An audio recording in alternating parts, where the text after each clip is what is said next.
Ay, ang ganda ng tanawin, guys.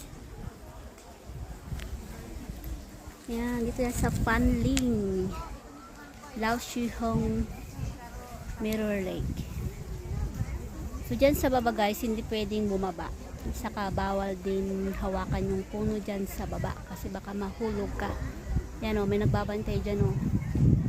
Yan yung nagbabantay o. Siyempre pinagbabawal nila baka may mahulog pa kayo dyan sa baba.